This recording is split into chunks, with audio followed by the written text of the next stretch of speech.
What if I told you that most of your stress, frustration, and unhappiness comes from fighting battles you can never win? Today, we explore the most fundamental principle in Stoic philosophy, one that could transform how you experience every single day. The chief task of life. The ancient Stoic philosopher Epictetus said something that cuts straight to the heart of human suffering. The chief task in life is simply this: to identify and separate matters so that I can say clearly to myself which are externals, not under my control, and which have to do with the choices I actually control. Think about your last moment of frustration. Were you stuck in traffic, angry at the delay, upset because someone didn't respond the way you expected, worried about something completely outside your influence? Epictetus understood something profound.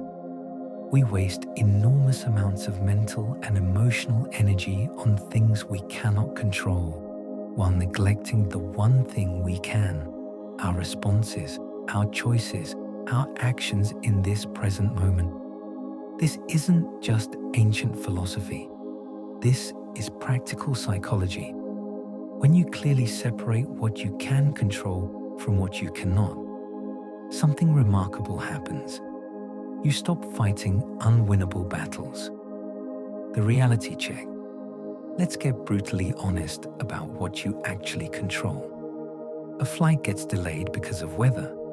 No amount of yelling at an airline representative will end a storm.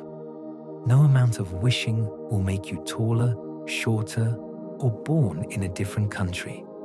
You cannot make someone like you, no matter how hard you try. And here's the kicker: time spent hurling yourself at these immovable objects is time not spent on the things you can actually change. But here's where it gets interesting. The recovery community has a prayer that perfectly captures this wisdom. God, grant me the serenity to accept the things I cannot change, the courage to change the things I can, and the wisdom to know the difference. This isn't about giving up or becoming passive. It's about strategic focus. Addicts in recovery understand this deeply. They cannot change the abuse they suffered in childhood.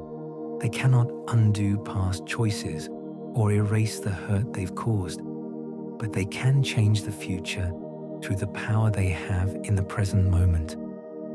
Your circle of control. So what do you actually control? Your choices, your responses, your actions right now.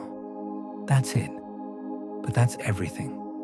You can't control whether you get promoted, but you can control the quality of your work. You can't control whether someone loves you back, but you can control how you treat them. You can't control the weather, but you can control whether you bring an umbrella. You can't control what happens to you, but you have complete authority over what you do about it. This is where most people get Stoicism wrong. They think it's about becoming emotionless or resigned. It's actually the opposite. When you stop wasting energy on uncontrollable externals, you have tremendous power available for the things that actually matter. Imagine channeling all that energy you currently spend worrying about other people's opinions, fretting about the past, or anxiously trying to control outcomes. Imagine redirecting all of that into your choices, your character, your responses. The strategic advantage. Here's what the Stoics discovered. When you focus on making clear what parts of your day are within your control and what parts are not, you don't just become happier.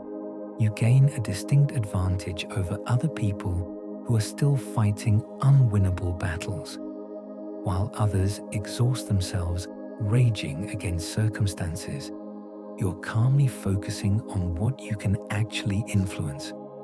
While they're paralyzed by things outside their control, you're taking decisive action where it matters. This isn't about accepting bad situations. It's about clarity. When you know exactly where your power lies, you can use it more effectively than people. Your daily practice. So here's your challenge. For the next week, every time you feel frustrated or stressed, ask yourself one simple question. Is this within my control or not? If it's not, practice letting go. If it is, take action. Remember Epictetus. The chief task in life is learning the difference. Master this, and you master yourself. If this helped shift your mindset, hit subscribe. I drop timeless wisdom like this every week to help you live with more peace, clarity, and control. Until next time, master what you can control and free yourself from what you can't.